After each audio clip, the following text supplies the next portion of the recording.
এক হাতে তালের বীজ অন্য হাতে শাবল নিয়ে এভাবেই ফরিদপুর শহরের এক প্রান্ত থেকে অন্য প্রান্তে গাছ লাগাতে ছুটে চলেছেন শিক্ষক মোহাম্মদ নুরুল ইসলাম।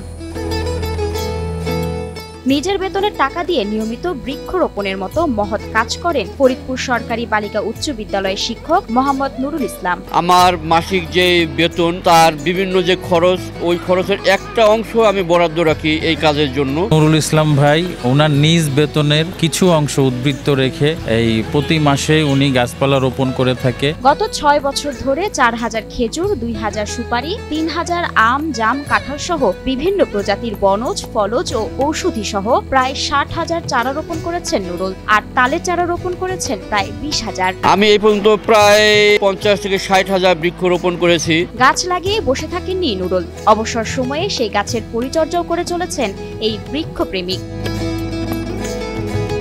প্রাকৃতিক ভারসাম্য রক্ষা ও বজ্রপাতের হাত থেকে রেহাই পেতে গত 6 বছর ধরে রাস্তার ধারে তালের চারা রোপণ করে চলেছেন শিক্ষক মোহাম্মদ নুরুল ইসলাম। সামাজিক দায়বদ্ধতা থেকে আমি এই কাজগুলো করি। তাছাড়া বজ্রপাতের হাত থেকে রক্ষা করার জন্য এবং প্রাকৃতিক ভারসাম্য রক্ষা করার জন্য এবং সৌন্দর্য বৃদ্ধি করার জন্য আমি এই কাজগুলো করে থাকি। শিক্ষক নুরুল ইসলাম শুধু নিজেই এই গাছ রোপণ করেননি, শ্রেণীকক্ষে পাঠদানের পাশাপাশি তিনি শিক্ষার্থীদেরও এই গাছ লাগাতে উদ্বুদ্ধ করছেন। নুরুল স্যার আমাদের পাঠদানের পাশাপাশি শিক্ষায় কিভাবে যে বৃক্ষরোপণ করতে হবে, বৃক্ষরোপণ করলে আমরা কিভাবে উপকৃত হব, তার মাধ্যমে আমরা খুবই অনুপ্রাণিত হই। আমাদের নুরুল স্যার যেরকম আমাদের ফরিদপুরটাকে আরো সুন্দর করার জন্য গাছ রোপণ করে যাচ্ছেন, তার থেকে আমরা আরো অনুপ্রাণিত হই। তিনি আমাদেরকে অনেকটাই অনুপ্রাণিত করেন। তিনি আমাদের গাছের প্রয়োজনীয়তা সম্পর্কে আরো শেখান। আমি বুঝি নির্মাণের শিল্প, সালাম স্টিল বোঝে ডিউরেবিলিটি। সালাম স্টিল, মোস্ট ডিউরেবল স্টিল। শিক্ষক নুরুল ইসলামের বেতনের একটি অংশ বাঁচিয়ে বৃক্ষরোপণ করার এমন উদ্যোগকে সাধুবাদ জানিয়েছেন সচেতন মহল। একটা সময় ফরিদপুর শহর গ্রামেগঞ্জে